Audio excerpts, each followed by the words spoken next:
Dajjal ni tuan-tuan, nombor satu sekali tuan-tuan kena ingat bahawa Dajjal ini dia manusia. Dia bukan satu sistem, dia bukan satu kerajaan ataupun apa-apa yang orang duk fahamkan dekat kita. Ada orang dia pandai-pandai pula dia tulis, saya terbaca itu ni, Dajjal ni bukannya manusia. Dajjal ni dah ada dah di kalangan kita, dia sebut Dajjal ni satu kuasa yang besar. Sallallahu alaihi Muhammad. Mata satu tu maksud dia hanya melihat kepada dunia saja, tak melihat pada akhirat. Bahkan pandai pula dia kata, mata satu itulah kamera, dia kata.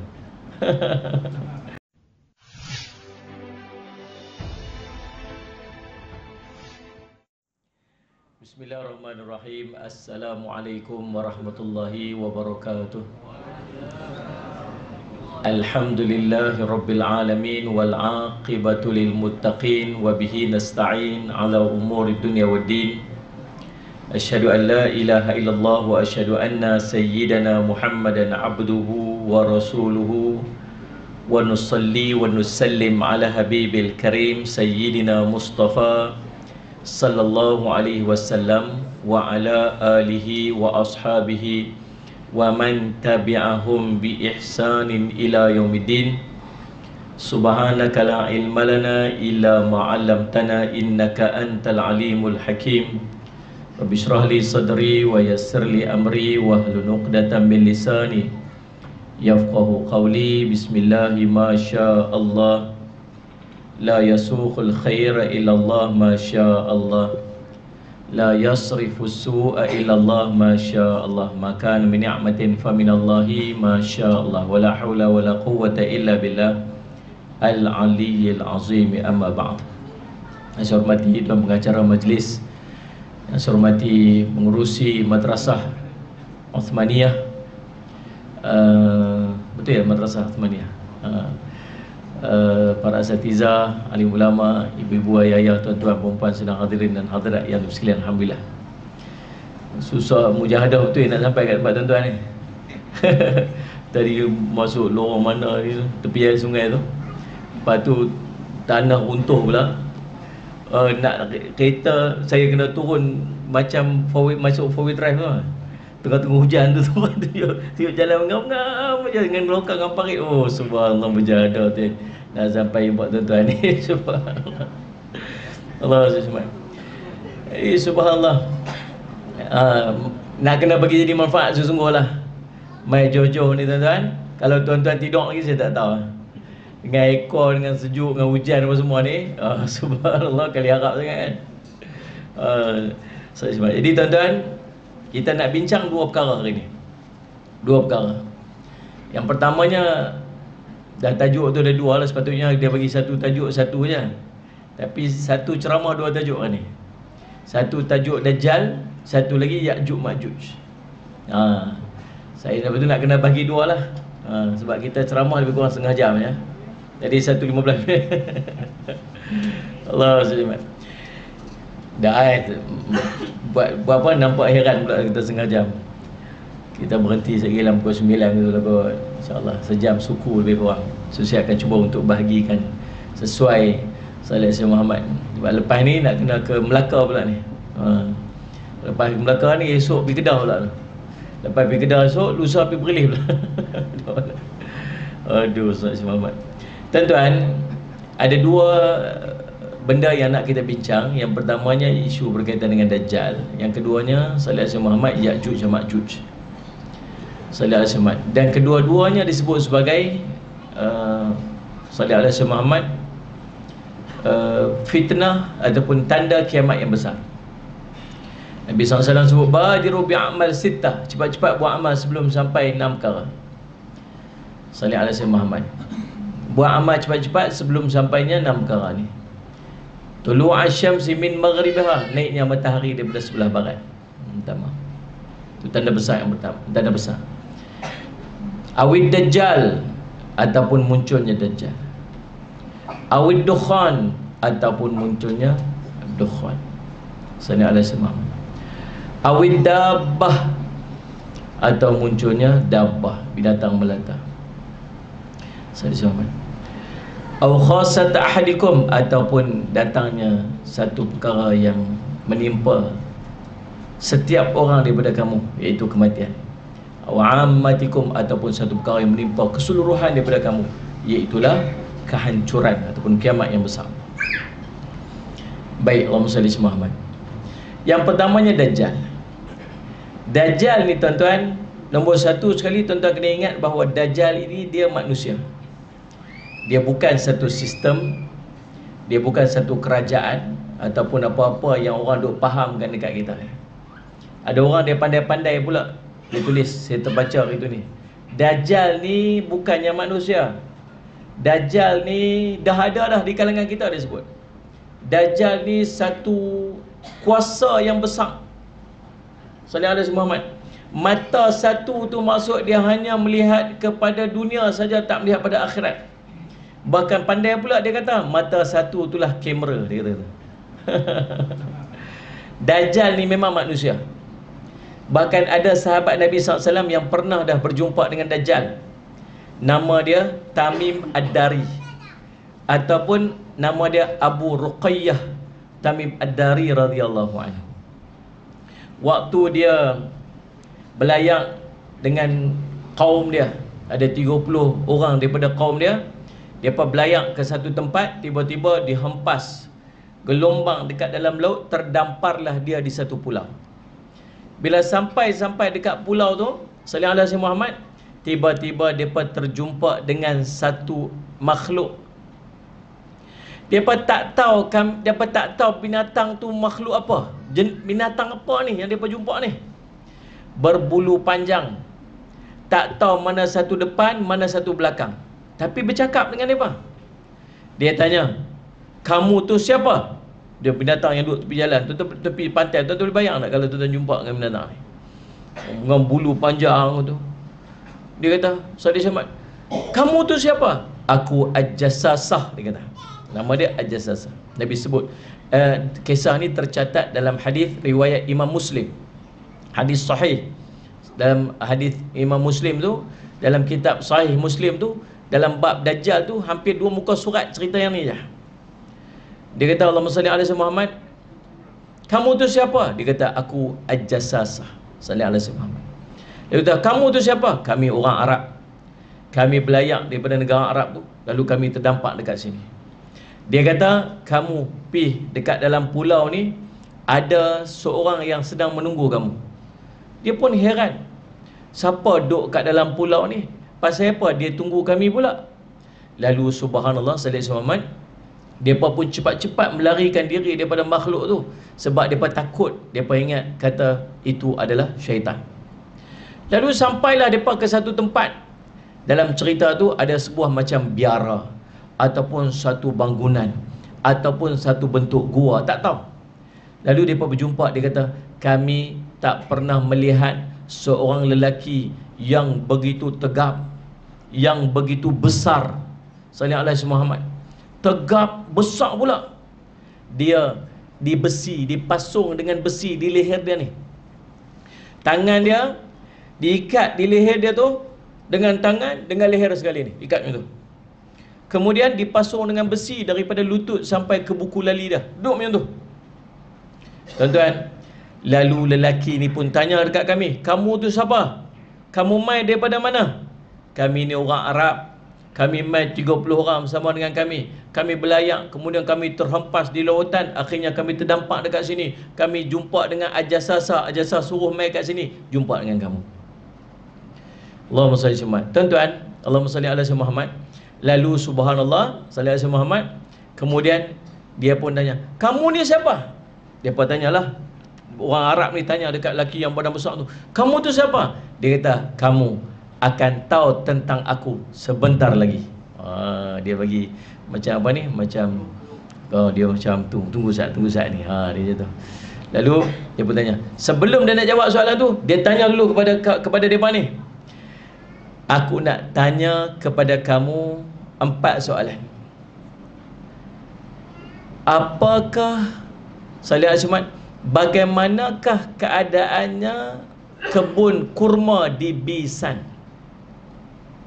Bisan ni Satu daerah duduk di utara Palestin, hampir kepada sempadan Jordan. Berdekatan dengan dia tu ada satu tasik yang besar. Tasik ni nama Tasik Tabariyah ataupun Sea of Galilee. Sallallahu alaihi Muhammad. Atas pada Tasik Tabariyah ni ada satu tempat. Tempat ni nama Beit Shan lah ni. Jadi setelah orang Yahudi dia jajah tempat tu, dia tukar nama tempat tu, dia panggil nama tempat tu Beit Shan. Sallallahu alaihi Muhammad. Tapi dalam hadis Nabi sebut Bisan. Lalu subhanallah, dia kata apa jadi dengan kebun kurma dekat tempat tu? Lalu dia kata kebun kurma tu masih ada buah dia. Lalu orang yang badan besar ni tadi, dia kata sebentar lagi kurma tu akan habis. Saya tuan-tuan sekalian, secara peribadi pernah sampai dah dekat Beit Shan ni ataupun Bisan ni. Nak tengok sendiri betul tak macam mana hadis yang kita duk baca ni, kurma dah habis dah. Pasal apa kurma tu dah habis di akhir zaman? Kita pun nak tahu juga. Saya tanyalah dekat Allahumma salli Muhammad, tour guide tu, apa jadi dengan tempat ni dan apa sejarah tempat ni? Dia kata tempat ni subhanallah, waktu tu saya pergi buat rakaman TV Al-Hijrah, tajuk cerita tu ayat riwayat. Tuan-tuan jangan confuse dengan riwayat akhir zaman yang saya duduk hostkan lah ni, yang pakai tanjak apa semua tu. Yang tu cerita riwayat akhir zaman, cerita pasal ni pukul 7.30 malam setiap hari Jumaat. Tuan-tuan tolong saksikan. Tu iklan sikit. Alhamdulillah tuan-tuan, terima kasih sokongan tuan-tuan cerita tu, riwayat akhir zaman ni. Dan ni dia antara program TV Hijrah yang sangat dia punya rating agak tinggi, alhamdulillah tuan-tuan sekalian. Dulu ada satu tajuk dia, ayat riwayat dia cerita ni macam Jejak Rasul TV3 tu, tayang pada bulan Ramadan.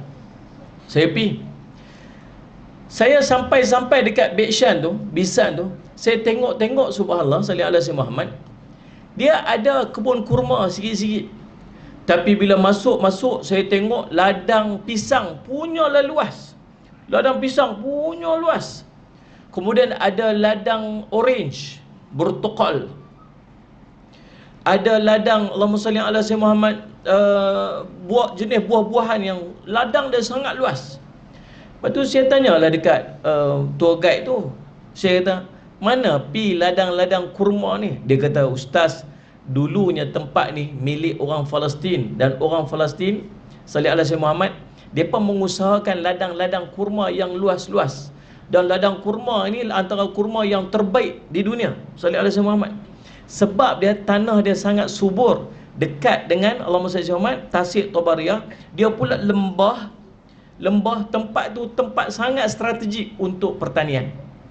Tapi bila dijajah oleh orang-orang Yahudi, mereka tebang habis pokok-pokok kurma tu dan mereka ganti dengan pohon-pohon ataupun tanaman yang lain, tanaman komersial yang lain. Lalu mereka ekspor sallallahu Muhammad buah-buahan ni ke seluruh dunia. Jadi terjawablah persoalan, pasal apa pokok kurma habis dekat Beit Shan itu ataupun Bisan itu, bukan pasal kemarau panjang, bukan pasal dimakan binatang ke apa, dimakan yang merosakkan tanam-tanaman tu.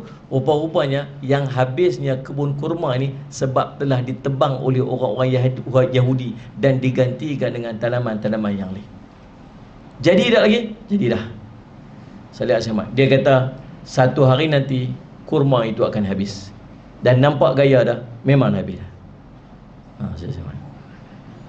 Yang kedua, dia kata apa yang telah berlaku kepada mata air Zaghar.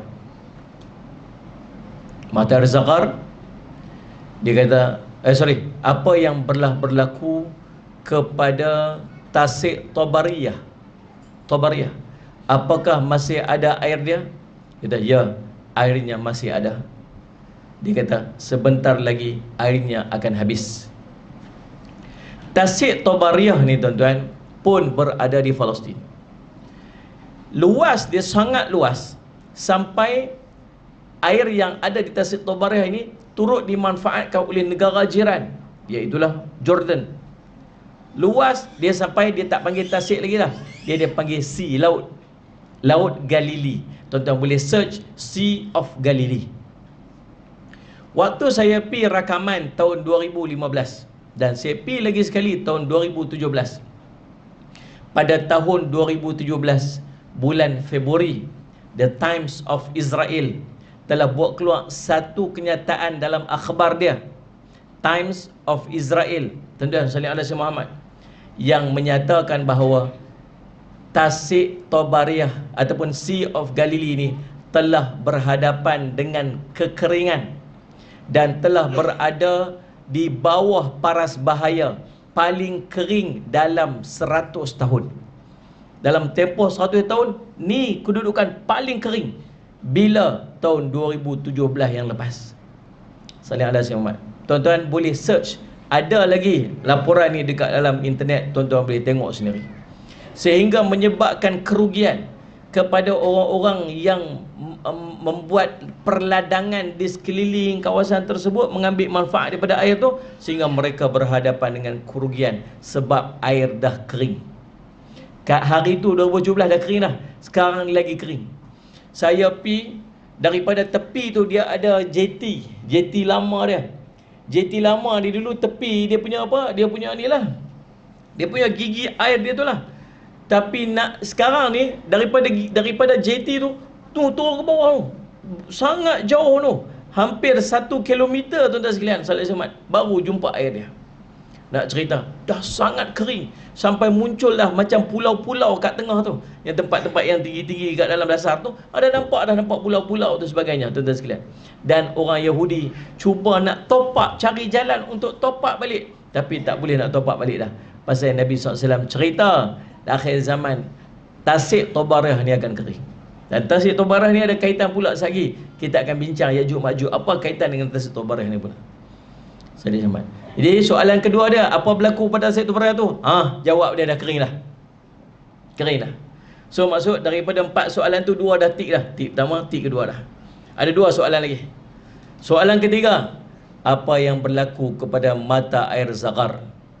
Mata air Zaghar ni ulama khilaf lokasi tepat dia duduk kat mana.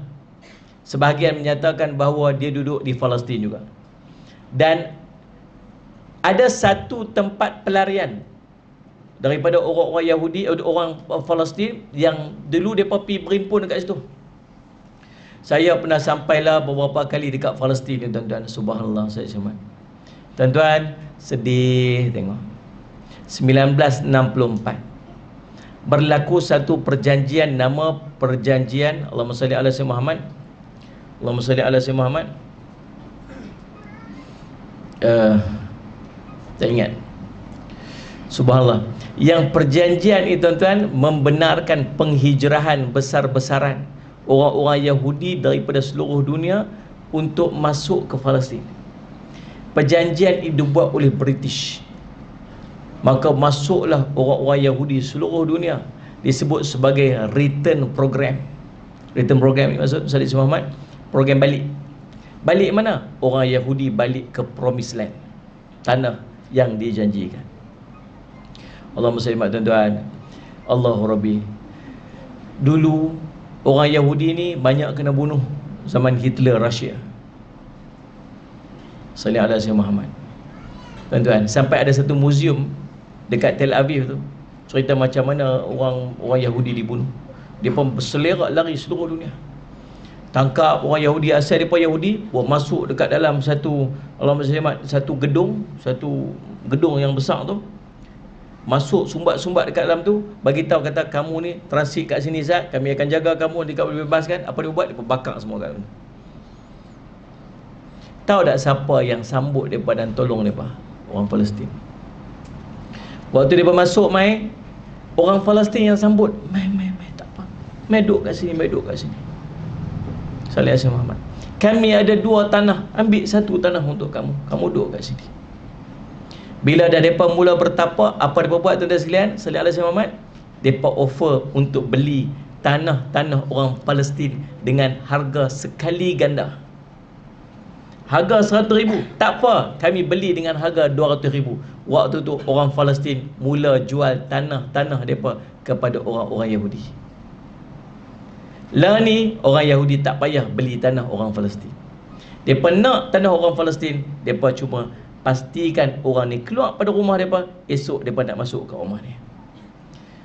Malam ni tidur kat rumah ni, esok tuan-tuan sekalian tengok depan rumah dah ada tali, dah ada ikat. Depan rumah dah ada kabin letak kat depan rumah. Ni kabin siapa pula ni? Sallallahu alaihi Muhammad, ni kabin siapa ni? Ni kabin tuan tanah ni. Kami duduk ni berapa keturunan tanah ni? Kami tak tahu, kata penguasa, kata polis, sebab ada laporan kata kamu telah duduk di tanah dia. Ni geran kami ni, jom kita pergi lawan kat mahkamah. Lawan kat mahkamah, mesti kalah, dia akan dapat pada orang tu. Dan Sallallahu alaihi Muhammad. Suami keluar pergi kerja, pergi cari rezeki, makcik duduk sorang-sorang dekat rumah. Satgi mereka masuk, mereka suruh makcik ni keluar. Ni sebab ada orang Yahudi nak masuk duduk dalam rumah dia. Keluar duduk menangis kat luar rumah. Tuan-tuan Sallallahu alaihi Muhammad, punca dia apa? Punca dia ialah apabila orang-orang Palestin sendiri jual tanah dia kepada orang-orang Yahudi suatu ketika dulu. Itu sampai satu tahap tuan-tuan sekalian, jangan jual tanah pada orang lain. Jangan bagi tanah kita pada orang lain. Kita boleh dapat 1,200, bahkan kita boleh dapat 1,200,000, tapi anak cucu kita akan merimpat di tanah sendiri. Dan saya lihat, ambil yang tebalah daripada apa yang duk jadi. Subhanallah, saya Muhammad. Tengoklah apa yang duk jadi. Tuan-tuan, Allahumma salli ala Muhammad, Allahumma salli ala Muhammad. Lalu subhanallah, salli ala Muhammad. Allah, kalau nak cerita tentang Palestin tu boleh. Sedih. Saya tengok macam ni tuan. Mak ayah duduk menangis tepi kubur. Pasal apa ni? Pasal anak dia balik sekolah kena tembak. Umur 14 tahun. Waktu tu ada satu macam depa attack budak-budak sekolah. Waktu tu ramai budak-budak sekolah yang kena tembak. Dia nak menghapuskan satu generasi tu. Mereka tak membesar lagi jadi orang yang lawan depa. Seorang tu duduk menangis, duduk tunggu tepi kubur, dua-dua orang mak ayah ni duduk tepi kubur. Kata, pasal apa pakcik? Tengok ada gambar satu kat kubur, ni anak kami. Pasal apa? Balik sekolah. Beberapa hari lepas balik sekolah, sampai dekat simpang tu depan, dekat dengan rumah kami, jumpa 3-4 orang duduk bersembang-sembang tepi jalan. Tiba-tiba tak semena-mena tup kena, tepat kena kat dada dia, jatuh apa? Mati. Pasal apa? Tak ada apa. Pasal apa bunuh anak saya? Tak ada apa. Apa salah anak saya? Tak ada apa. Pasal apa bunuh anak saya? Tak ada apa. Nak buat apa? Nak buat apa? Tak boleh buat apa. Seorang perempuan muslimat Sallallahu alaihi Wasallam pergi beli barang, nak balik, bawa balik barang. Satu beg duduk dekat taxi station dekat Hebron. Kan? Nak balik rumah dia, umur 30-an, 33 tahun kalau tak salah saya, muslimat. Nak balik rumah dia, polis mai dekat 10 orang keliling dia. Kata, kamu bawa senjata. Mana dia bawa senjata? Orang Israel, mereka ada senjata seorang satu. Dia panggil senjata untuk mempertahankan diri. Setiap orang, setiap keluarga tu ada senjata mereka sendiri. Orang Palestin tak ada senjata. Sallallahu alaihi Muhammad, ada seorang budak umur 10 tahun kena duduk dalam penjara. Tuan-tuan sekalian, ditangkap dan disumbat dalam penjara. Kes apa? Kes dekat dalam beg dia ada satu pembaris yang patah. Pembaris kayu tu patah, tajam. Dia kata senjata. Tangkap, pergi duduk dalam penjara. Sallallahu alaihi Muhammad, kakak ni bawa beg banyak bang, kita ada senjata dalam beg. Tak ada senjata beg. Ada, buka beg tu. Kita buka beg, tengok tu senjata, ambil kat dalam beg tu. Bila dia seluk saja tangan dekat dalam beg, seluk saja, dia pun start tembak. Ya tu, kami mempertahankan diri sebab kami menyangka dia nak bawa keluar senjata untuk tembak kami. Tengok-tengok tak ada senjata. Tak apalah, nak buat macam mana, kami pertahan diri je. Mana kami ingat dia ambil tu, nak ambil senjata nak bunuh kami. Seorang budak perempuan umur 18 tahun nak masuk ke Masjid Ibrahimi dekat Hebron, masjid tu. Masjid yang dalam dia ada makam Nabi Ibrahim alaihissalam. Sallallahu alaihi Muhammad, makam Sarah. Sallallahu alaihi Muhammad, makam Allahumma salli alaihi Nabi Yaqub alaihissalam, Nabi Ishaq alaihissalam ada dekat alam. Allahumma salli alaihi Muhammad. Tuan-tuan, budak perempuan balik sekolah umur 18 tahun, dia kata ada senjata. Buka Suruh buka tudung, dia tak mau buka tudung, tak mau buka tudung. Akhirnya dia tembak mati dekat depan masjid. Ini suasana yang berlaku dekat sana. Sedih tuan, rumah kena rampas macam tu saja. Tekanan demi tekanan. Dia buat satu tembok yang sangat besar. Tembok tinggi 10 meter tinggi tembok. 10 meter tinggi. Kalau macam daerah ni, macam daerah sini Sentul kan? Sentul. Ha? Kampung ni Padang Balang lebih besar daripada daerah ni. Sentul. Sentul ni. Kalau Sentul ni di bawah pemerintahan orang Palestin, maka Sentul ni dia akan pagar keliling ni tuan-tuan dengan tembok 10 meter tinggi. Hanya ada 2 akses keluar masuk. 2 akses, dan kedua-dua akses ini dijaga oleh orang Yahudi. Tuan-tuan, hospital duduk sebelah sana. Nak pergi hospital kena minta surat, minta permit untuk keluar daripada tembok ni ke penjara paling besar dalam dunia. Gaza itu, keliling Gaza tu, Salih Aziz Muhammad, kelilingnya tembok. Hebron tu satu negeri yang duduk di bawah pemerintahan Palestin. Di tembok kelilingnya, Gaza dengan Palestin ni macam Kedah dengan Johor. Nah, Johor tu Gaza tu, yang tentera Al-Qassam duduk tu. Salih Aziz Muhammad, Brigade Al-Qassam, tuan-tuan tahu Salih Aziz Muhammad. Nah, Ismail Haniyah tu, Salih Aziz Muhammad. Yang memerintah Palestin tu. Kan? Dia duduk mana? Duduk Johor tu. Dan sana dia dipagak tu. Satu lagi kerajaan Palestin kat mana? Hebron kat mana ni? Duduk Kedah tu. Pun dipagak juga. Tuan-tuan ingat boleh pergi berjumpa. Nak pergi pun tak boleh. Tak boleh berjumpa pun, tak bertemu pun. Kita pergi dekat Hebron tu, dia kata apa? Kamu mai daripada Malaysia boleh pergi semayang dekat Masjid Aqsa. Kami ni boleh tengok Masjid Aqsa daripada rumah kami. Nampak umur Masjid Aqsa tu. Nampak umur je. Sebab Aqsa ni duduk atas bukit. Masjid Aqsa duduk atas bukit. Salih Samad. Daripada bawah ni boleh nampak. Baitul Maqdis tu, dia duduk atas bukit. Jangan duduk sebut Jerusalem. Kita tak iktiraf nama Jerusalem. Allah sebut Baitul Maqdis. Jerusalem dibagi oleh orang-orang Yahudi pun nama Jerusalem tu. Dan Salih Samad. Lalu dia duduk daripada Hebron, dia boleh nampak Masjid Aqsa daripada Johor, nampak atas. Dia kata kamu mai beribu batu mai sini boleh mayang Masjid Aqsa. Kami tak sampai 10 km tak pernah pi. Tak pernah tengok. Seorang makcik tu sakit sangat nak pergi hospital, nak pergi sebelah sana aja, seberang sana aja daripada tembok tu. Kena tahan dekat tembok tu. Tahan sampai makcik tu mati kat tembok tu. Boleh masuk. Dan saja buat macam tu. Jahat tak ada orang tu tuan. Sebab nilaian mereka ni selain daripada bangsa Yahudi ni bangsa-bangsa tahap binatang. Tak ada nilai. Tuan, sallallahu alaihi Muhammad. Allah, kalau cerita tu kita, saya duk berasa lagi dia punya subhanallah, kita duduk tengok tuan. Waktu saya duduk kat sana ada seorang pakcik syahid dibunuh, driver taksi. Tuan, kemudian dia makamkan jenazah dia. Saya tengok sendirilah. Saya pernah tengok orang yang mati syahid, kemudian dia tak reput 14 tahun. Lepas tu dia buka kubur tu nak dimasukkan jenazah yang baru ni. 14 tahun dah kubur dia masih tak. Dia masih tak hancur. Subhanallah. Baik, tasik Tabariah. Kering dah habis. Mata ada Zaghar, tempat berimpunnya orang-orang dulu ni, orang dia panggil apa? Saya cuma orang pelarian.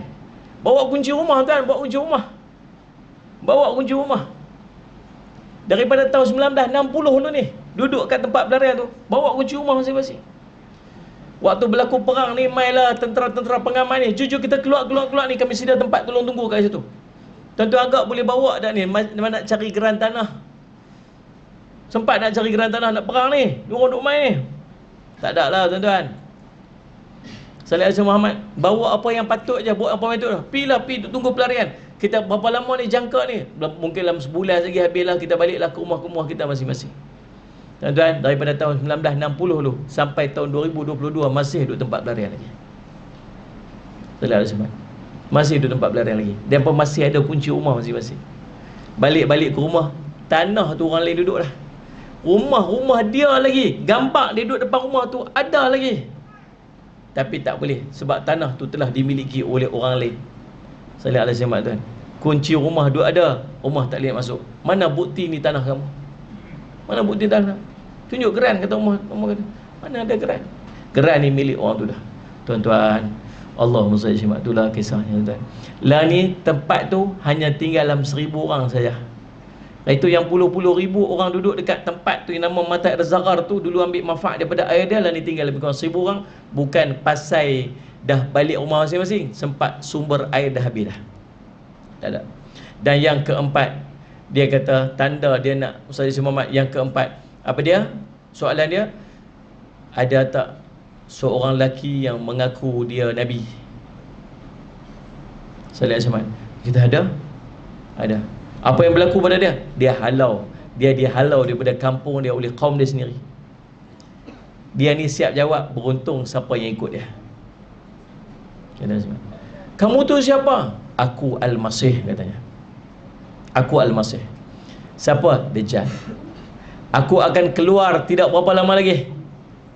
Bila aku keluar, aku akan menjelajah bumi selama 40 hari. Tidak ada tempat di bumi ni melainkan semua aku akan pergi. Setiap tempat ni akan pergi. Tuan-tuan kata kami duduk padang balang, dia cari tak jumpa kot. Saya pun sampai kat tuan-tuan ni, walaupun masuk dalam lorong entah mana-mana tu. Pun sampai juga. Subhanallah tuan-tuan. Allahumma salli Muhammad. Dia akan pergi ke setiap tempat. Tak ada satu tempat pun yang terkecuali. Kecuali dua tempat je. Namanya Makkah dan Taibah. Nabi pegang tongkat dia, Nabi kata hadhihi Taibah, inilah Taibah, inilah Taibah, ini Madinah. Ada malaikat-malaikat yang menunggu di pintu dia. Ada 7 jalan nak masuk ke Taibah. 7 lorong ni, sampai hari ni ada 7 jalan nak masuk ke Taibah ni, ke Madinah ni. Ada malaikat yang akan tunggu dekat situ, dan dia tak boleh nak masuk 2 tempat ni. Tuan-tuan, itu kisah tentang Dajjal. So kita boleh faham, yang pertama, Dajjal ni memang manusia. Sebelum, dan dia ini adalah fitnah yang terbesar di antara fitnah-fitnah akhir zaman.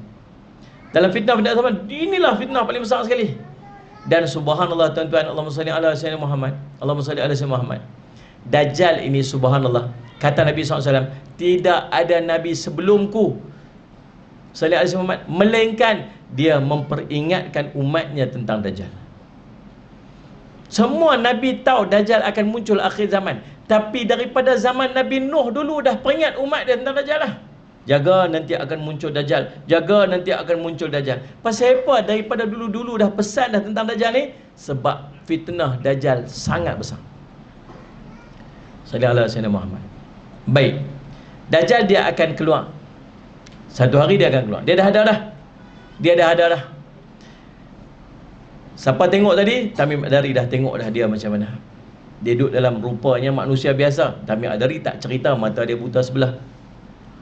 Tamim Ad-Dari tak cerita kata kat dahi dia tulis kafara, tak ada. Sebab waktu Dajjal dijumpa oleh Tamim Ad-Dari, dia macam orang biasa. Kemudian berlaku perubahan. Bila lepas dia keluar, dia akan zahir. Dan bila dia nak zahir, tuan-tuan sekalian, bila dia nak keluar, ada tanda dia. Ada 2 tanda bila Dajjal nak keluar.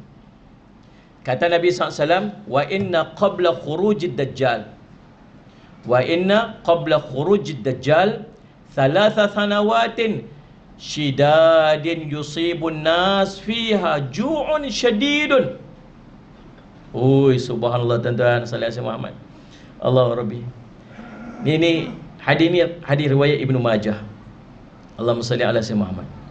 Bahkan Abdurrahman Al-Muharibi dia sebut hadis ni sangat penting, nak menceritakan sifat-sifat dan suasana huru-hara kiamat. Salli ala sayyidina Muhammad. Tuan-tuan, Allahumma salli ala Muhammad. Dan Allahumma salli ala Muhammad, sehingga akan disebutkan oleh Ibnu Majah, Abdurrahman Al-Muharibi dia kata apa? Salli ala sayyidina Muhammad, yanbaghi an yudfa'a hadzal hadis ila al-mu'addib hatta yu'allimahu as-sibyan fil kutab. Selayaknya hadis ini diberikan oleh para guru sampai mereka boleh mengajar anak-anak di sekolah-sekolah. Nak abang kata pentingnya pesanan Nabi SAW nak munculnya Dajjal. Nabi sebut, wa inna qabla khurudid Dajjal, sesungguhnya sebelum keluarnya Dajjal ni, nak keluar Dajjal ni, kamu akan berhadapan dengan 3 sanawatin syidadin yusibun nas. 3 tahun yang sangat sukar, yang sangat susah. sehingga manusia sallallahu alaihi wasallam yusibun nasu fiha ju'un syadidun, sehingga manusia akan ditimpa oleh kelaparan yang sangat dahsyat. Ju'an sallallahu alaihi wasallam, ju'un syadidun, lapar sangat-sangat. Nabi kata kamu akan berhadapan dengan kelaparan yang melampau. Sallallahu alaihi wasallam. Punca kelaparan ni pasal apa? Pasal kata Nabi sallallahu alaihi wasallam, Allahumma salli ala sayyidina Muhammad, ya'murullaha as-samaa'a fis sanatil ula an tahbisa thulutha matariha. Tahun pertama Allah perintah kepada langit untuk menahan 1/3 daripada hujan. Dan Allah perintah kepada bumi untuk menahan 1/3 daripada tumbuh-tumbuhan. Allah perintah langit pada tahun kedua untuk tahan 2/3 daripada air hujan, dan menyuruh bumi untuk menahan 2/3 daripada tumbuh-tumbuhan. Kemudian Allah perintahkan langit pada tahun yang ketiga untuk tahan kesemua hujan sehingga tidak ada setitis air hujan pun, dan menyuruh bumi untuk menahan kesemua tumbuh-tumbuhan sehingga tidak ada tumbuhan hijau yang tumbuh. Allahumma salli ala sayyidina Muhammad. Itu yang akan berlaku. Ni Dajjal keluar tak lagi? Dajjal tak keluar lagi. Ini belum Dajjal keluar lagi, tak keluar lagi. Ini persediaan untuk kita jumpa Dajjal. Tuan-tuan, Dajjal tu dah fitnah dah. Salli ala sayyidina Muhammad. Tapi nak mai jumpa Dajjal tu, kita diuji dulu. Uji apa? Tuan-tuan, kalau tiba-tiba Allah tak turunkan hujan langsung hujan tak turun, kita akan boleh berasa. Tapi bila sebut ujian ni tuan-tuan, ujian ini dia buat kita tak rasa. Apa maksud saya? Kalau hujan 1/3 tak turun, tuan-tuan bukan tahu, kita bukan berasa, kita rasa macam biasa aja, cuma kurang sikit hujan. Faham tak ni maksud saya? 1/3 tak hujan tak turun, kita tak akan rasa sangat. Setahun. Kalau hujan tu turun, katalah Ustaz Jumat 3,000, turun 2,000, ada lagi hujan turun. Sallallahu Muhammad. Kita masih berasa ada hujan lagi. Mai tahun kedua, kurang lagi, dah tinggal 1,000. Daripada 2,000 tinggal 1,000, kita masih berasa kata ada hujan. Sebab kita dah imun dengan tempoh setahun tu hujan kurang. Tuan faham sudut cerita ni? Inilah ujian. Kalau kita tiba-tiba tu kena tu, kita akan rasa, kita akan berasa kata kita sedang diuji. Tapi dengan mai sikit-sikit kita tak berasa. Betul tak saya cerita tu? Yang kita akan terasa sangat tuan-tuan ialah pada tahun ketiga. Waktu tu hujan langsung tak turun. Kita ni tuan-tuan, saya biasa duduk di Yaman. Dia biasa duduk mengaji kat Yaman. Dekat Yaman ni tuan-tuan, dia memang tiap-tiap hari tak ada elektrik. Biasa tak ada elektrik. Sehari dalam 3-4 jam memang mujahadah ngaji lah. Kena time panas sungguh, kena time sejuk sangat. Nasi Muhammad. Bila tak ada elektrik, kita akan buat macam-macam lah. Nak bagi ada beli bateri lori satu, bukan apa, charge, nak charge handphone, nak charge apa, pandai tuan-tuan. Kita beli dia punya transformer tu kan, jadi plug lah apa, cucuk, pandai lah. Sehari dalam 3-4 jam je ada elektrik. Kadang-kadang 3 hari tak ada elektrik. Bila 3 hari tak ada elektrik, tuan-tuan akan tengok hari keempat kami dah lost contact dah. Kami dah tak boleh nak contact dah masing-masing. Hari keempat tadi lah, phone tak boleh pakai dah, komputer tak boleh pakai dah. Kalau nak pergi panggil kawan dekat apa ni, rumah sebelah tu, kena turun pergi berjalan pergi jumpa. Sebab dah tak boleh nak communicate dah. Anak saya pun nak mengaji kat sana. Kalau dia senyap 3-4 hari tu, maksud ada lah tu, ada problem lah tu. Elektrik tak ada, biasalah tu. Seminggu tak ada elektrik, tu akan tengok kereta-kereta sadar tepi jalan, stok barang dekat kedai dah kurang. Sebab lori dah tak berjalan kan. So sayur tak ada kat kedai, gas pun dah tak ada kat kedai. Sallallahu susah nak dapat dah. Pam-pam minyak semua tutup. Kereta dah tak ada minyak, nak isi, semua berjalan, semua akan tengok orang banyak berjalan kaki. Basikal kurang, tak ada tengok ada basikal. Saya tak pernah sampai sebulan tak ada elektrik, tapi guru saya pernah. Sebulan tak ada elektrik dah mula pakai kayu api balik. Dan kita ni duduk dalam nikmat sangat ni. Orang Malaysia ni satu je. Ada seorang Libya mai ni, dia kata saya heran dengan orang Malaysia. Dia ada segala nikmat tapi dia masih komplain. Dia kata kami dulu punya nikmat sangat banyak, tapi kami kufur nikmat yang kami dapat. Akhirnya lah ni kami tak ada apa-apa. Betul lah. Dia perlu duduk tuan-tuan sekalian. Orang Libya dulu, Saleh Muhammad, hidup mereka dibiaya oleh kerajaan mereka. Mereka duduk dengan nikmat yang sangat hebat, tapi ada orang racun mereka. Akhirnya tuan-tuan sekalian, Saleh Muhammad, mereka khianat balik orang yang duduk menjara mereka daripada dulu. Akhirnya Muammar Gaddafi jatuh, Saleh Muhammad, dan sekarang ni tuan-tuan sekalian, apa pun tak ada kat mereka. Kata, kalau orang Malaysia yang punya nikmat tak kerti bersyukur ni, dia kata Saleh Muhammad, takut satu hari nanti dia akan jadi macam mana kami. Itu tuan-tuan. Kita ni di antara negara tuan-tuan sekalian yang survive dalam waktu Covid hari tu. Tapi kita komplain tak berhenti. Semua tak kena, semua tak kena, semua tak ada, semua tak elok. Akhirnya tuan-tuan sekalian, dia kata, dia ada orang Libya ni cakap, saya takut satu hari nanti mereka akan rasa macam kamu tak pernah rasa macam mana tak ada makan kat rumah. Kamu tak pernah rasa macam mana tiba-tiba bom duk jatuh rumah kat rumah kamu. Kata, itu kami komplain tak boleh dia sebut betul. Tuan-tuan Allah Salih Muhammad, kita duduk dalam nikmat ni. Tuan-tuan boleh bayang tak satu hari nanti semua nikmat ni tak ada. Elektrik tak ada di rumah kita. Salih Muhammad, bukan sehari. Boleh bayang tak kalau hari tu dia ada satu main notis TMB bagi tahu kat kita, hari ni sehari mereka terpaksa tutup elektrik kat rumah kita pasal nak buat repair apa-apa. Sehari tu apa kita buat? Tak boleh duduk kat rumah tu. Betul lah. Buka pintu tu dan tidur kat depan pintu tu. Sebab tak boleh tidur dengan hangat kat rumah. Ni cuma kipas Allah SWT malang dengan nyamuk main apa semua sebagainya. Buka tingkap, kita tak selesa sebab kita tak pernah duduk dalam situasi tak ada elektrik. Salih alaihi Muhammad.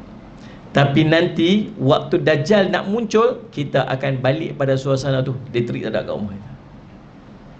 Bukan takat elektrik tak ada, makanan tak ada kat rumah kita. Macam air mungkin ada, sebab kita tempat ni limpahan air banyak. Makanan mungkin tak ada. Tuan-tuan nak pergi beli barang kat kedai tak ada jual. Ada pun ada, mungkin dah rosak apa sebagainya. Salih Muhammad, kita berhadapan sebab negara kita ni negara yang dia panggil negara yang bergantung dengan hidroelektrik. Tengoklah sumber elektrik kita daripada empangan-empangan.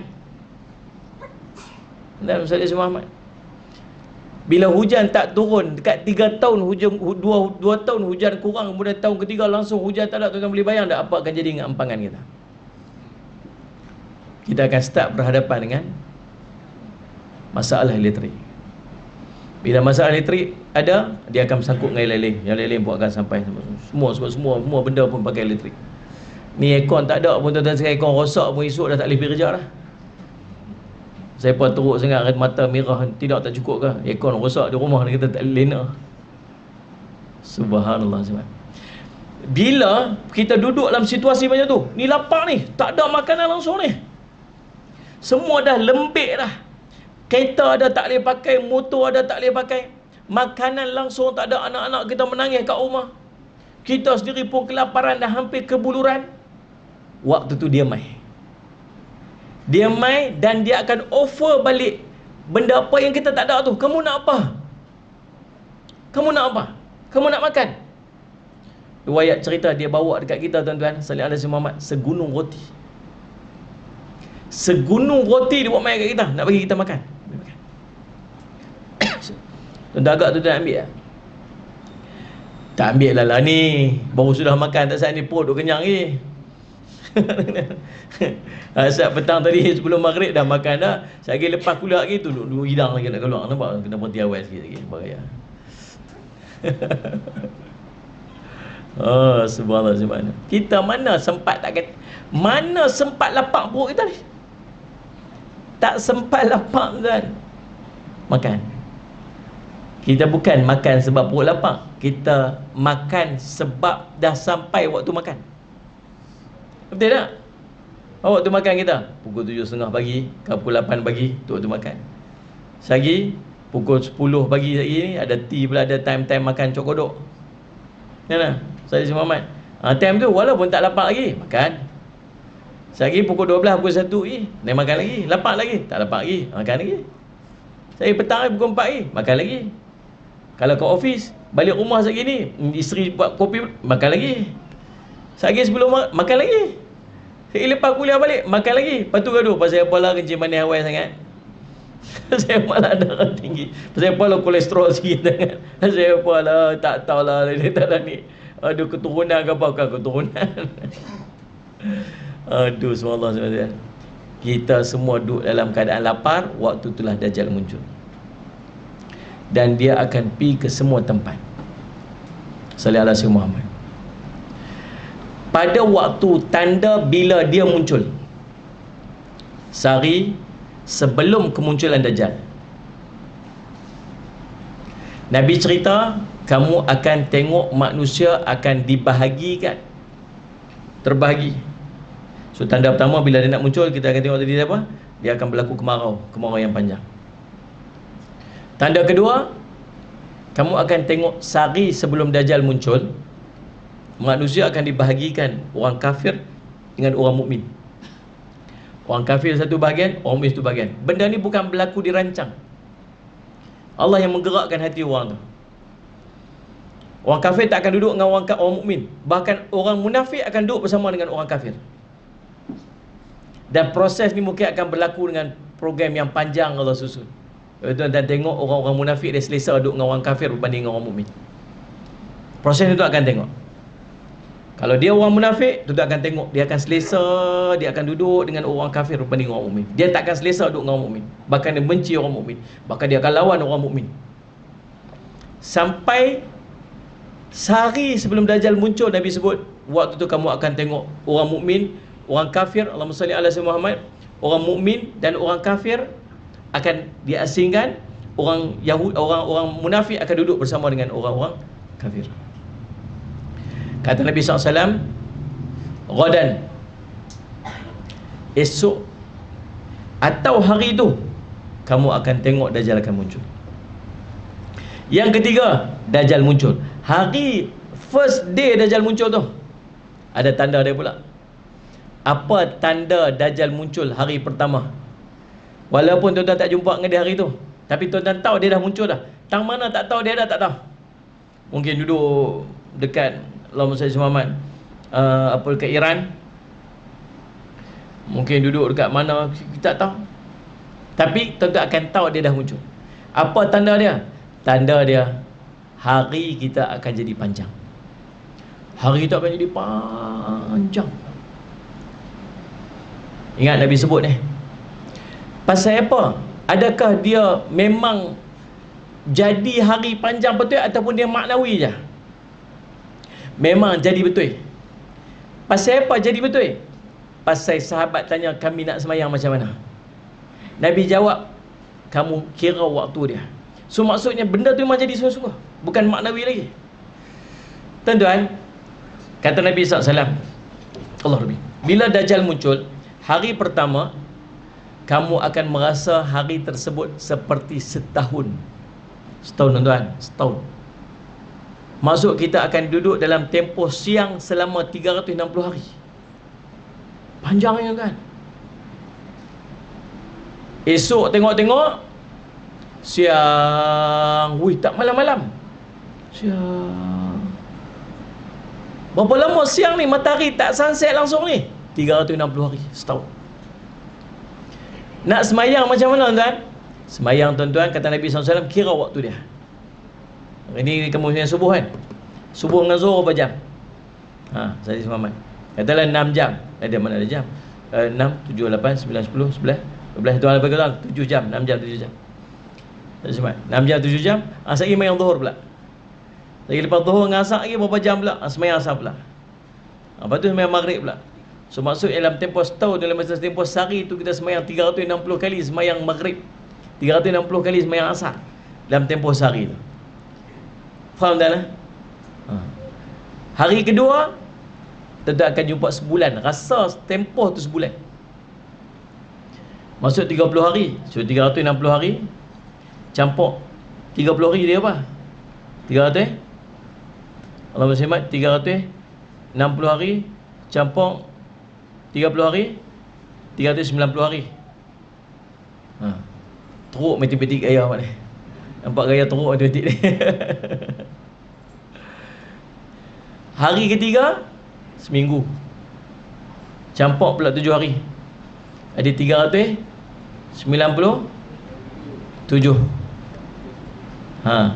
Dan hari keempat tu balik seperti mana hari-hari kamu yang asal. Dajjal dia akan menjelajah bumi 40 hari ya.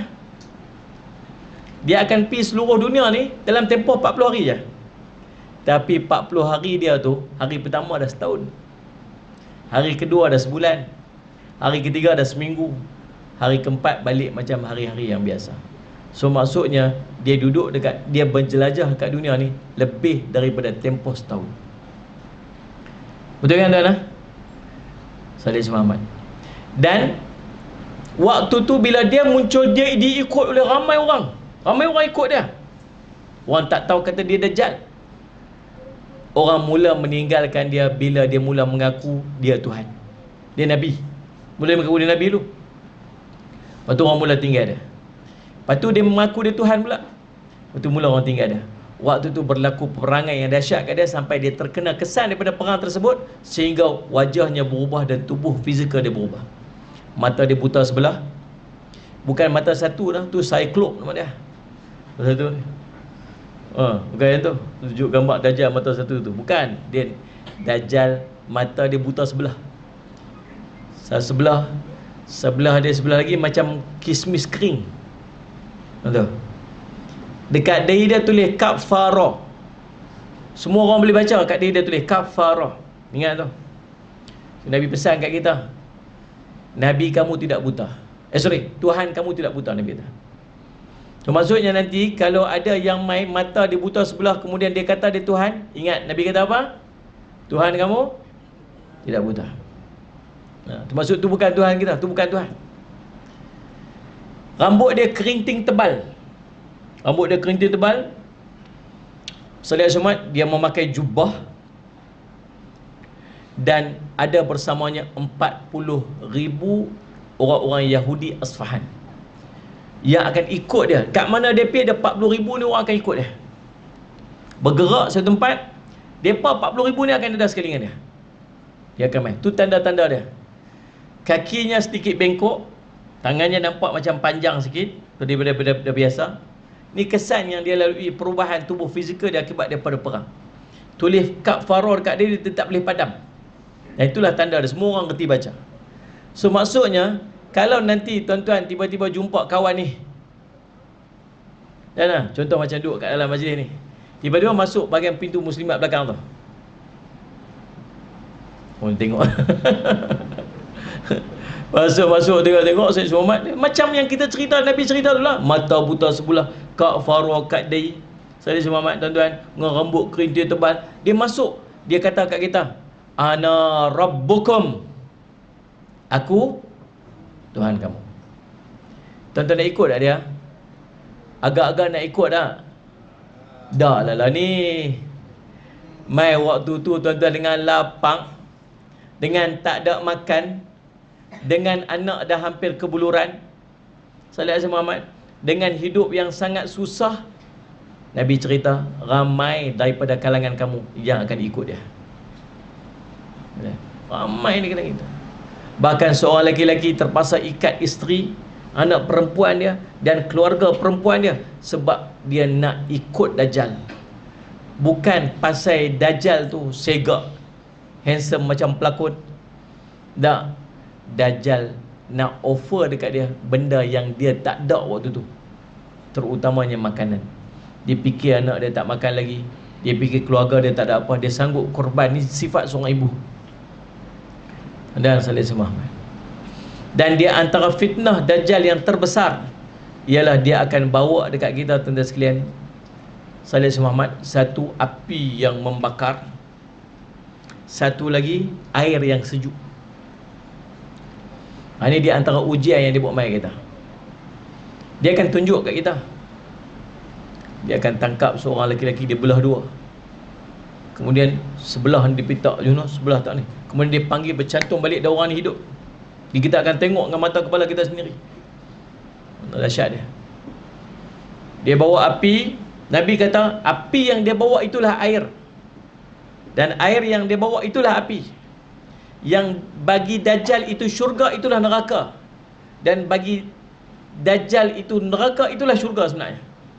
Bila kamu jumpa api yang membakar tu, kamu pergi, kamu pejamkan mata, kamu selam dalam api itu, itulah air yang sejuk. Ingat tu. Jadi nanti kalau tuan-tuan jumpa ni api dengan air ni, tuan-tuan pergi kat mana? Pergi kat mana ni? Yalah tu. Api Ustaz, bukan main Lagi sampai tengok bunga panas dengan meletup-letup tu dengan apa sebagainya. Tak. Tu dia panggil ujian iman. Ujian iman. Mampu tak kita nak berhadapan dengan suasana yang macam tu nanti betul-betul dengan iman kita yang sekerat macam ni? Iman kita yang hujan pun tak main masjid dah ni. Kan? Patutnya ramai lagi ni. Pasal apa tak main mana? Hujan. Kan? Asal Islam Muhammad. Waktu itu main lagi, ramai lagi saya rasa. Mana pergi separuh ni kena COVID waktu itu ni. Benar asal Islam Muhammad. Allahumma salli ala sayyidina Muhammad. Tuan-tuan, takat iman kita yang macam ni, saya takut betul-betul bila Dajjal muncul kita tak mampu nak bertahan dengan fitnah Dajjal. Kan? Dia mai kita. Kita ikut aku. Kita tahu dah kita mengaji ni Dajjal tak mau. Tak apa, tak mau ikut aku tak apa. Bila dia keluar daripada tempat tu, besok tu tempat tu akan jadi padang jarab tu kuat. Habis semua harta, habis semua musnah. Dan harta-harta manusia akan ikut dia macam mana lebah balik sarang. Habis musnah. Dia pergi ke tempat sebelah. Ikut aku. Dia tak mau kamu Dajjal. Tak mau ikut aku tak apa. Salih sama, kamu nak dia apa? Jadi macam orang sebelah tu. Kamu nak apa? Lapar, kamu nak makan. Turun hujan tuan-tuan. Berapa tahun dah tak hujan. Dua hari tu kita berhadapan dengan berapa tahun yang kering tu, yang sampai tak ada langsung, tak ada makanan ni. Lalu pula tempoh berapa lama sementara kita nak jumpa Dajjal ni, langsung tak ada hujan ni. Kering yang 3 tahun tu sebelum muncul Dajjal. Kalau Dajjal muncul yang 40 hari, yang tempoh sehari pertama tu, dah setahun tu tak ada hujan ni. Dah 2 tahun dah tak ada hujan. Bila kita jumpa Dajjal, kamu nak apa? Kamu nak hujan? Hujan turun. Hujan turun. Kamu nak makan? Ambil makan. Tuan-tuan, agaklah iman kita waktu tu macam mana? Tuan-tuan, sebab tu takut. Fitnah Dajjal ni fitnah yang sangat menakut. Sebab tu, ni semua ni yang duduk depan saya ni, sekali dengan saya sekali ni, kita kena beramal paling kurang dengan 2 amalan ni. Salih alaihi Muhammad. Yang pertama, Allahumma salli alaihi Muhammad. Baca Allah SWT, baca surah Al-Kahfi. Baca 10 ayat terawal dan 10 ayat terakhir daripada surah Al-Kahfi. Man hafidha 10 ayatin min awali surat Al-Kahfi usima minad Dajjal. Siapa yang menghafaz 10 ayat terawal daripada surah Al-Kahfi, maka dia akan dipelihara daripada fitnah Dajjal. Hafaz, kan baca. Hafal 10 ayat. Siapa dah hafal angkat tangan? Siapa tak hafal lagi angkat tangan? Apa dua-dua tak angkat? Yang dua-dua angkat pun ada. Mana satu ni? Hafal lah tuan-tuan. Kita tak tahulah. Takut fitnah. Sebelum muncul Dajjal kita dah kenal. Belum Dajjal lagi. Yang kedua, beramal dengan 10 ayat terakhir daripada surah Al-Kahfi. Allahumma salli ala Sayyidina Muhammad. Allahumma salli ala sayyidina Muhammad. Nah, salli ala Muhammad. Siapa yang membaca ataupun beramal dengan 10 ayat terawal terakhir daripada surah Al-Kahfi, dia akan selamat dari fitnah Dajjal. Jumpa Dajjal dia baca surah Al-Kahfi. Kenapa lah? Jumpa dia, tunggu sana abang dia. Aku Dajjal. Sana tuan cari Quran, mana hantar Quran. Cari surah tak jumpa lagi. Dia ketuk kepala kita dulu lah jumpa dia. Kenapa dah? Yang ketiga, sallallahu alaihi wasallam Muhammad, apa dia tuan-tuan? Baca doa. Apa doa dia? Allahumma inni a'udzubika min azabi jahannam wa min azabil qabr wa min fitnatil mahya wal mamat wa min fitnatil masihid dajjal. Bila nak baca ni?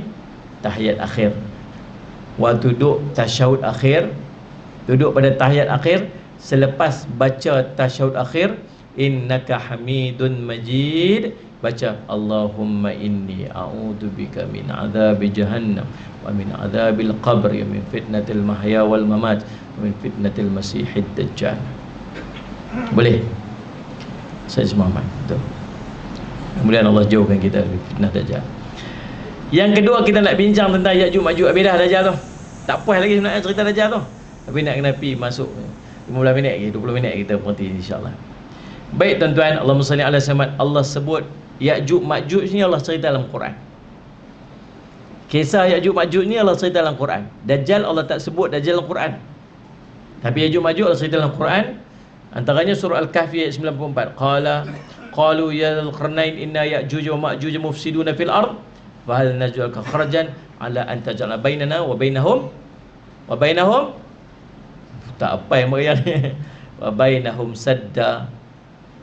Wahai Dzulqarnain, sungguhnya kaum Ya'juj Ma'juj itu, sallallahu alaihi Muhammad, sentiasa melakukan kerosakan di bumi. Setujukah kiranya engkau menentukan sejumlah bayaran yang akan kami bayar kepada kamu untuk kamu membina sebuah tembok yang menjadi pendinding di antara kami dengan mereka. Dan Ibnu Katsir rahimahullah ta'ala menceritakan bahawa Ya'juj Ma'juj ini dia keturunan Nabi Adam alaihi salam sebagaimana yang tercatat dalam Sahihain. Allahumma salli ala sayyidina Muhammad. Syekh Al-Maraghi pernah cerita satu ketika ada satu pelancong sallallahu alaihi Muhammad, depa sampai di antara antara dua buah gunung tu pada abad ke-15 Masehi. Lalu dia dapati di antara dua gunung itu ada satu bangsa manusia yang hampir tidak memahami perkataan manusia. Sebab tahap pemikiran mereka sangat rendah. Tuan-tuan, Nabi SAW sebut di sebuah hadis Abu Sa'id Al-Khudri radhiyallahu anhu, Nabi SAW pernah cerita, yaqulullah ta'ala ya Adam fayaqulu labbaika wa sa'daika wal khairu fi yadaika fayaqulu akhrij ba'than nar. Qala wa ma ba'thun nar? Qalu min kulli alfin tis'ami'atin wa tis'atan wa tas'ina fa'indahu yasibu saghiru sallallahu alaihi wasallam yaribu saghiru wa tada'u kullu dhati hamlin hamlaha. Allah panggil Nabi Adam alaihi salam. Tuan dengar ni cerita ni betul-betul. Allah panggil Nabi Adam alaihi salam. Kemudian Nabi Adam kata, labbaika wa sa'daka, kebaikan berada di tanganmu wahai Allah. Allah pun berkata, masukkan mereka penghuni-penghuni neraka, pisahkan mereka, masukkan mereka ni penghuni-penghuni neraka ni. Kata Nabi Adam AS, siapa, berapa ramai penghuni neraka ni, daripada nak cucu dia ni, ambil anak cucu kamu, pisahkan mereka, geng-geng ahli neraka. Siapa, berapa ramai ya Allah yang akan masuk neraka tu? Daripada 1,999 orang akan masuk neraka. Seorang aja yang akan masuk syurga. Ai senyum nampak, duk berasa macam seorang tu bah. 999 daripada 1000 orang, seorang je masuk syurga, tuan-tuan. Hadis ini hadis sahih riwayat Imam Bukhari. Sahabat dengar ni menangis, tuan-tuan, takut mana jaminan dia masuk syurga ni. Sampai Sayyidina Umar kata, kalau semua orang Sallallahu Muhammad masuk neraka kecuali seorang aja masuk syurga, aku takut aku tak termasuk orang tu. Kalau semua orang masuk syurga kecuali seorang aja masuk neraka, aku takut akulah yang seorang tu. Tu Sayyidina Umar yang memang dijamin syurga dah. Kita dengar neraka relax lah. Relax je. 1000 orang, seorang aja masuk syurga, 999 orang masuk neraka, dia lena je. Confident level tinggi. Ya Allah Rabbi sallallahu alaihi Muhammad. Kata Nabi SAW menyambung hadis tu, dia kata, waktu itu adalah ketika anak kecil akan beruban, setiap wanita hamil akan keguguran, dan kamu akan melihat manusia seolah-olah mabuk, padahal mereka tidak mabuk, akan tapi azab Allah lah yang paling pedih. Para sahabat bertanya, ya Rasulullah sallallahu alaihi wasallam Muhammad, Allahumma salli ala sayyidina Muhammad, siapakah wa ayyuna dzakal wahid, siapakah di antara kami yang seorang tersebut, wahai Rasulullah. Para sahabat dah takut. Rasulullah, siapa ni daripada kalangan kami ni yang seorang tu? Nabi SAW jawab, yang ni menggembirakan kembali para sahabat. Bergembiralah kamu, kata Nabi SAW. Sallallahu alaihi wasallam. Abshiru, bergembiralah kamu, kata Nabi SAW. Fa inna minkum rajulun wa min Ya'juj wa Ma'juj alfan. Bergembiralah kamu, sesungguhnya dari setiap orang daripada kamu, maka Ya'juj dan Ma'juj ada 1000 orang. Hadis ni cerita kat kita bahawa Ya'juj Ma'juj adalah di kalangan manusia yang turut akan dimasukkan ke dalam neraka, sebab mereka termasuk daripada golongan orang kafir, keturunan Nabi Adam AS. Daripada keturunan Nabi Adam, Allah kata apa? 1000 orang anak cucu dia, 999 masuk neraka, seorang masuk syurga. Ya'juj Ma'juj adalah daripada keturunan Nabi Adam AS, dan mereka juga manusia yang sama ada masuk syurga atau masuk neraka. Cuma jumlah mereka terlalu besar, sehingga Imam Ibn Kathir rahimahullah ta'ala menyebutkan bahawa subhanallah, bilangan Ya'juj dan Ma'juj itu setiap 1000 Ya'juj Ma'juj seorang manusia biasa. Ya'juj Ma'juj ada 1000 orang, bandingan kita nisbah kita 1000 nisbah 1. Tu ramainya Ya'juj Ma'juj. Sallallahu alaihi Muhammad. Dan tuan-tuan, subhanallah, sallallahu alaihi Muhammad, Allahumma salli Muhammad, Nabi SAW menyebutkan itu adalah hari di mana Allah berfirman kepada Adam, wahai Adam, utuslah utusan ke neraka. Adam bertanya, wahai Tuhan, apakah itu utusan neraka? Nabi Allah menjawab, daripada setiap 1999 orang ke neraka dan satu sahaja yang akan masuk ke syurga, semua orang yang berada di situ merasa putus asa dan sudah tak berani untuk ketawa lagi. Bila Nabi SAW tengok para sahabat, Nabi SAW pun kata, beramallah dan bergembiralah kerana demi zat yang jiwa Muhammad berada di tangannya, sesungguhnya kamu tidak termasuk dalam ciptaan Allah yang jumlahnya jauh lebih besar dibandingkan dengan yang lain, Ya'juj dan Ma'juj, serta orang yang mati daripada keturunan Adam dan juga iblis. Imran berkata, mereka pun bergembira dengan hal yang sedemikian. Baginda bersabda, beramallah, bergembiralah, tidaklah kamu berada di tengah-tengah manusia melainkan seperti tahi lalat sebelah unta dan seperti tangan di lengan binatang ternakan. Nak bagi tahu sikitnya kita, tuan-tuan sekalian, nak dibandingkan dengan Ya'juj dan Ma'juj. Allahumma salli ala sayyidina Muhammad. Satu hari Nabi SAW, Allahumma salli ala sayyidina Muhammad, terjaga daripada tidur dia di sisi isteri dia dalam keadaan wajah dia yang pucat. Dia kata dekat isteri dia, sallallahu alaihi wasallam, dan bisa isteri dia tanya, pasal apa Rasulullah bangun terkejut ni? Dia kata, celakalah bangsa Arab. Celakalah bangsa Arab.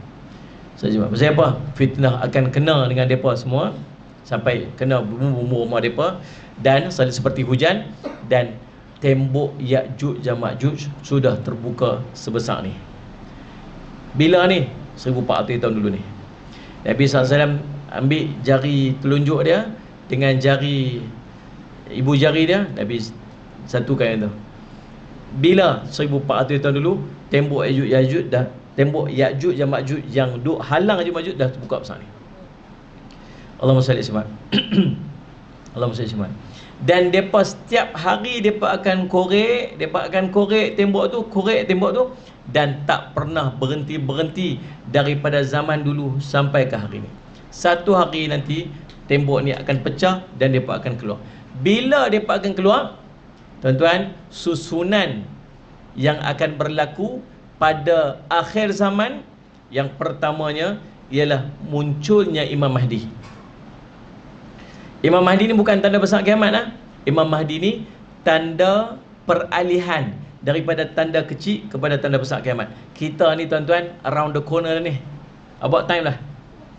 So tak mustahil kita lah yang akan berjumpa nanti bila munculnya Imam Mahdi. Tak mustahil lah. Pasal memang time dah ni. Memang time dia lah. Tak lama lah. Sabar saja. Tak payah duk pergi. Nanti bila Imam Mahdi muncul, tuan-tuan pergi bai'ah kan dia. Cuma ingat lah, bila Imam Mahdi muncul, kita akan berhadapan dengan perang besar. Tuan-tuan kena siap untuk keluar perang ni. Tak jumpa roti canai pagi-pagi pun bebai dengan isteri mau cukup. Mak ni marah terkah habis kucing duk berjalan tu. Pasal apa? Tak jumpa roti canai pagi nak pergi perang. Kata, pagi ni tak main subuh, tak sempat main apa ni, tak pergi subuh. Ni kena jaga cucu. Anak kerja pula hari ni tolong bela cucu ni. Itulah sebulan dah tak main masjid ni. Tu nak kena pergi perang. Bila Imam Mahdi muncul nanti, tuan-tuan semua ni yang duduk kat sini ni, kita semua kena pergi bai'ah dengan Imam Mahdi. Kata Nabi SAW, ataituhum walau habwanu ala salj. Datangilah dia walau kamu terpaksa merangkak atas salji. Imam Ibn Katsir sebut, kesusahan macam mana susah pun pergi kat dia. Tinggal rumah kita, tinggal kereta kita, tinggal harta benda kita, tinggal semua ni, pergi dekat Imam Mahdi. Bila kita berjumpa dengan Imam Mahdi nanti, kita bai'ah dengan dia. Lepas pembai'atan tu berlaku, kita akan ramai-ramai pergi Baitul Maqdis. Sebab pusat pemerintahan Islam waktu tu di Baitul Maqdis.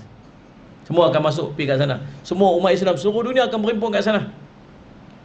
Waktu tu berlaku perang pula. Kita akan bergabung dengan tentera Rom, kita akan perang dengan musuh pada tentera Rom. Bila bertembung dengan musuh tentera Rom, Allah bagi kemenangan kepada kita dan tentera Rom.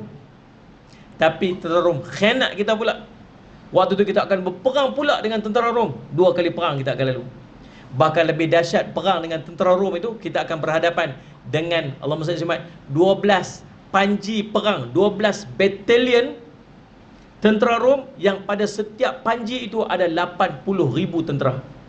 So total up lah 80,000 kali dengan 12, dekat 1 juta tentera. Paling besar dalam dunia, dalam sejarah dunia, orang Islam yang bai'ah dengan Imam Mahdi akan pergi berhadapan dengan tentera ni. Kalau kita salih ala Sayyidina Muhammad ada waktu tu, kita akan jumpa ni. Dan bila berlaku perang ni, tuan-tuan sekalian, pecah pada 3 kelompok. Tentera ni yang tinggal kampung, tinggal padang balang, bukan takat balang, dengan padang-padang pun dia tinggal sekali. Pergi perang tu, salih ala Sayyidina Muhammad, tuan. Sampai kat sana, perang dengan musuh. Tuan-tuan, ada di kalangan orang Islam yang mati syahid. Allah terima syahid dia. Yang kedua, orang Islam yang murtad, lari daripada perang. Bahkan ada di kalangan mereka yang murtad, tinggal Islam. Allah tak ampunkan dosa mereka. Padahal mereka dah tinggal dah ni.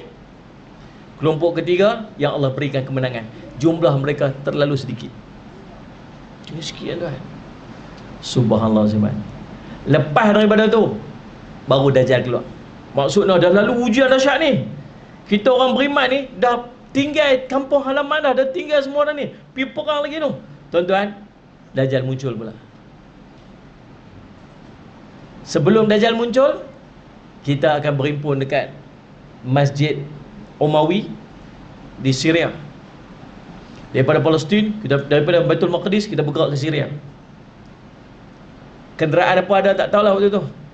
Saya ingat waktu tu kita dah mula berhadapan dengan kemarau, berhadapan dengan hujan tak turun, macam-macam fitnah-fitnah yang telah disebutkan awal-awal tadi ni. Sebab Dajjal dah muncul lah. Macam mana pergerakan tak tahulah, macam mana tak tahu. Kita akan sampai ke Masjid Umawi dekat mana? Dekat Allahumma salli ala Muhammad, Syria, kat Damsyik. Hari tu nak sembahyang subuh, tiba-tiba kecoh-kecoh. Pasal apa kecoh ni? Tengok-tengok, buka-buka pintu, tengok Nabi Isa dah turun. Orang yang akan melihat Nabi Isa turun nanti ni ialah orang-orang yang terselamat daripada perang. Bukan selamat daripada perang ni. Ni orang yang awal-awal tinggal semua harta ni. Ni kalau cerita sekolah lagi, siapa nak pergi hantar anak sekolah nanti? Ni kereta siapa nak bayar nanti? Ni hutang bank ni banyak ni, takkan nak keluar tinggal kot. Ni geng ni balik awal ya. Memang tak masuk senarai terus ya. Ni orang yang mujahadah tinggal semua ni. Perang pula tu, yang balance, yang berbaki yang tinggal ni. Mungkin ada muslimat pun ada sekali waktu tu. Saya Muhammad. Waktu tu tuan-tuan, depa tengok Nabi Isa turun. Nampak Nabi Isa tu. Ya Allah, Nabi Isa dah turun, Masya Allah, Nabi Isa. Tengok macam Nabi cerita. Dua malaikat pegang dia, pakai baju tu sebagainya, rambut dia basah. Sallallahu alaihi Muhammad. Bila turun Nabi Isa, Imam Mahdi naik di imam. Sambut Nabi Isa AS. Sila. Tahu ni Nabi Isa? Tahu, sebab hadis Nabi SAW. Bila naik di imam, Nabi Isa kata apa? Tak, kamu lebih berhak. Nabi Isa suruh Imam Mahdi jadi imam. Dia jadi makmum. Nak tunjuk kata apa? Dia turun, dia tak buat syariat baru. Dia akan ikut syariat Nabi Muhammad SAW. Kemudian sallallahu alaihi Muhammad, lepas daripada tu, tiba-tiba bunyi kecoh kat luar. Bunyi kecoh kat luar. Pasal apa bunyi kecoh ni? Tuan-tuan, tengok Dajjal sudah berada di muka pintu Masjid Umawi. Dengan bala tentera dari 80,000 orang ni. Sampai dekat depan tu. Kecoh. Buka pintu. Buka, tengok Dajjal duduk depan. Kita ni yang duduk sekali tu, nampak Dajjal betul. Dia first time tengok Dajjal ni. Tapi first time tengok Dajjal dalam keadaan kita bersama tentera Islam.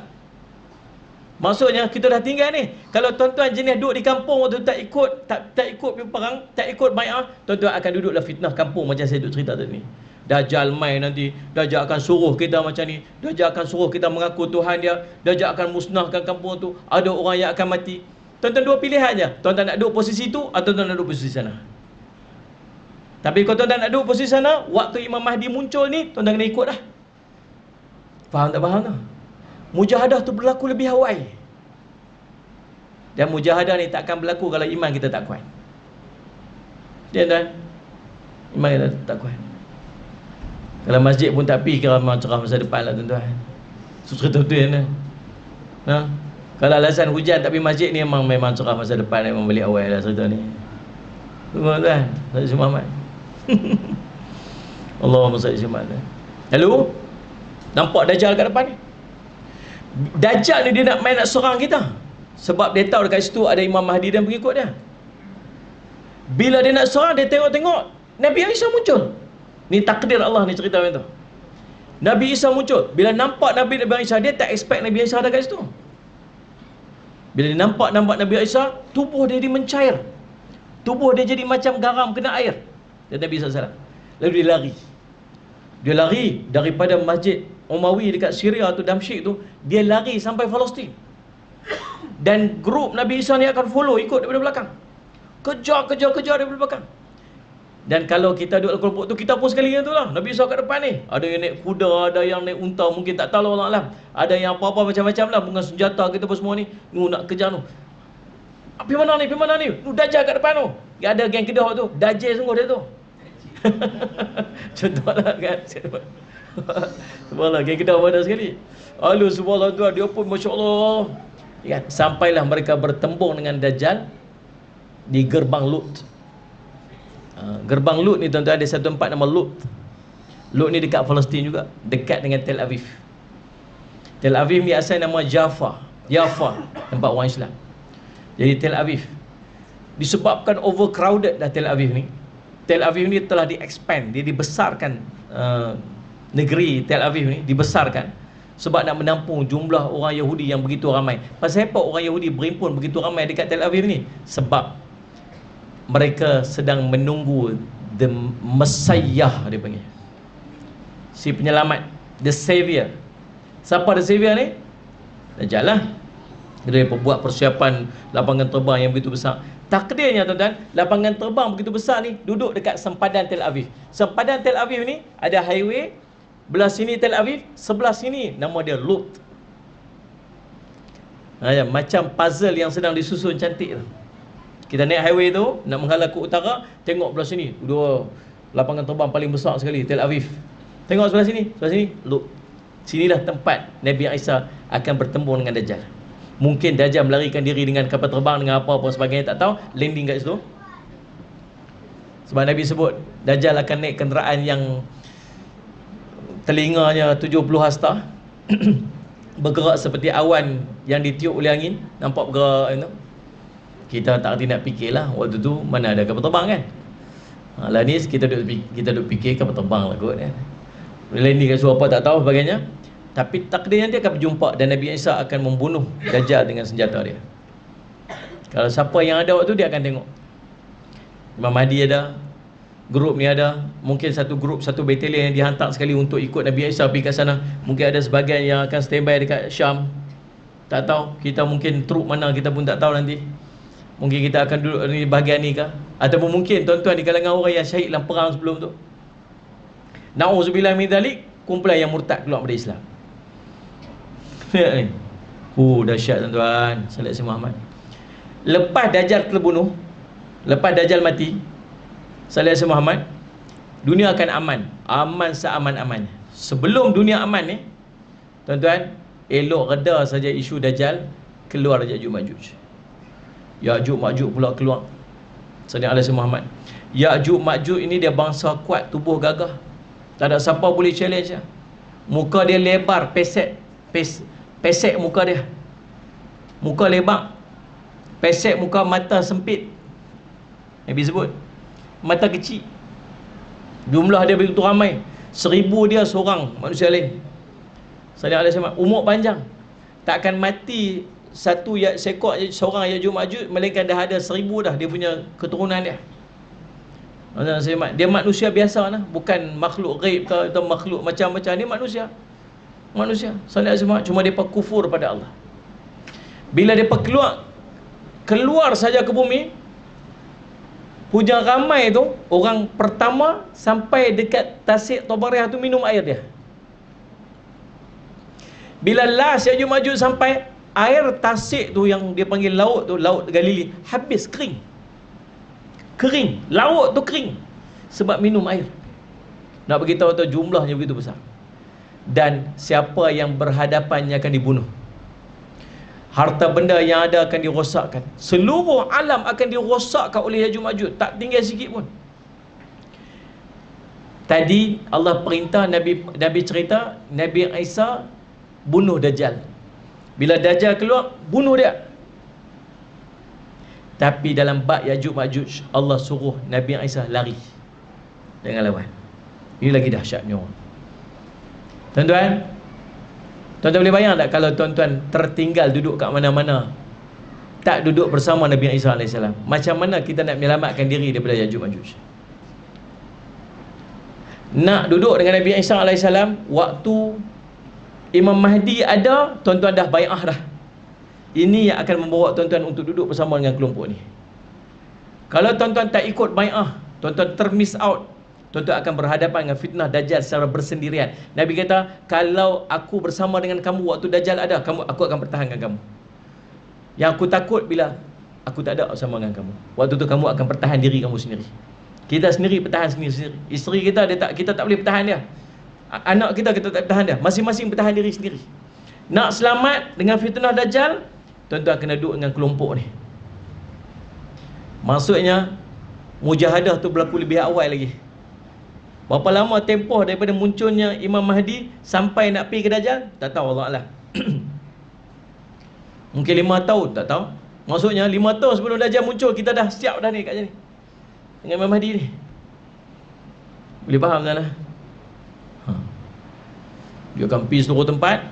Nabi Isa AS dengan kelompok dia yang sedikit ni lari pergi sembunyi belakang bukit, duduk kat situ, tak turun langsung, tak pergi jeluh tengok pun tak boleh.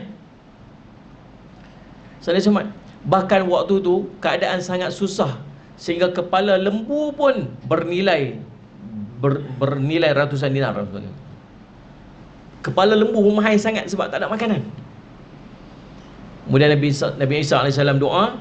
Kemudian Allahumma salli ala sayyidina Muhammad, Allahumma salli ala sayyidina Muhammad. Nabi Allahumma salli Muhammad berdoa. Kemudian sehinggalah subhanallah sayyidina Muhammad, tuan-tuan, Allah matikan mereka dengan wabak. Dia memang wabak macam penyakit yang hinggap di leher-leher unta sehingga seluruh Yajuj Majuj ni mati semua, seluruhnya. Dan subhanallah sayyidina Muhammad, tuan-tuan, dan waktu tu bangkai Yajuj Majuj ni memenuhi bumi seluruh dah, sampai tak nampak tanah. Tak tahu nak buat apa, bukan boleh duduk pergi nak buat macam mana, bau busuk. Salih alaihi Muhammad, bila senyap dia tengok, ada seorang tanya, senyap, siapa berani pergi tengok? Siapa berani nak pergi tengok? Siapa yang berani pergi tengok? Saya pergi berjumpa Yajuj Majuj. Ada seorang tu dia offer, bagi saya pergi. Dia keluar tengok, dia tengok Yajuj Majuj dah mati seluruhnya. Kemudian dia sampaikan berita gembira kepada Nabi Isa AS dan kelompok dia. Allah hantar burung leher panjang, batuk makan jadi makanan dia, bang. Bahkan binatang-binatang yang ada apa semua jadikan Yajuj Majuj itu sebagai makanan dia, bang. Saya Muhammad, Allah turunkan hujan begitu lebat, bersihkan bumi. Lepas pada tu baru Nabi Isa memerintah. Waktu tu aman, damai, tenang, setenang-tenangnya. Keadaan balik paling indah. Salih alaihi Muhammad waktu zaman pemerintahan Nabi Isa AS. Lepas tu Nabi Isa wafat. Lepas Nabi Isa wafat, manusia balik kacau bila balik. Kemudian sampailah seluruh umat yang beriman pada Allah dimatikan oleh Allah. Kemudian Salih alaihi Muhammad, barulah dunia kiamat. Itulah tuan-tuan perbincangan kita pada hari ini. Kesimpulan dia tuan-tuan sekalian, Salih alaihi Muhammad, fitnah ni akan berlaku. Dia akan berlaku sebab kita duduk di akhir zaman dah. Cuma kita nak tengok ataupun tak lah, kan? Salih Muhammad, fitnah ni akan berlaku. Cuma kita doa pada Allah agar Allah selamatkan kita dari fitnah ni. Di antara cara untuk kita selamat, yang pertamanya tuan-tuan, dekatkan diri kita ni dengan ilmu dan majlis ilmu. Sebab kita perlukan kepada ilmu. Yang kedua, dekatkan diri kita ni dengan alim ulama.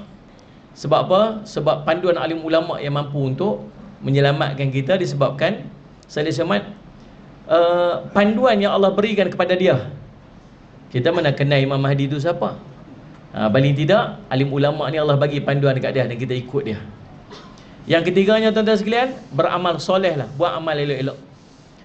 Sebab apa? Sebab Allah, Allahumma salli ala Muhammad, takkan sia-siakan orang yang dekat dengan Allah. Orang yang dekat dengan Allah, Allah tak sia-sia. Jangan duk risau sangat. Salli ala Muhammad. Masa lagi tak jumpa Imam Mahdi lah, masa lagi ni fitnah tu apa. Kita yang dekat dengan Allah ni, Allah takkan sia-siakan dia. Allah akan tolong dia, jangan risau. Saya cuma kemudian lebih pada tu tuan-tuan beramal dengan 10 ayat terawan terakhir surah Al-Kahfi, dengan tinggal tiap-tiap hari baca. Amalkan doa-doa yang diajak tu, doa-doa akhir zaman tu. Allah antaranya Allahumma arina haqqa haqqan warzuqna ittiba'ah wa arina batila batilan warzuqna ijtinabah. Tu doa tu jangan tinggal, supaya Allah bagi dekat kita ni yang mana, tunjuk kat kita mana baik-baik, yang buruk-buruk tu, kan? Mudah Allah selamatkan kita di fitnah akhir zaman, insya-Allah. Terima kasih banyak-banyak tuan-tuan sekalian atas perhatian semua. Terima kasih banyak-banyak. Saya minta ampun, minta maaf salah dan silap. Kita jumpa lagi lain masa dan ketika, insya-Allah. Doakan perjalanan saya balik ke Melaka lagi, insya-Allah diberikan keselamatan oleh Allah SWT, insya-Allah. Amin amin ya rabbal alamin. Aqulu qouli hadza wa astaghfirullah li wa lakum. Wassalamualaikum warahmatullahi wabarakatuh.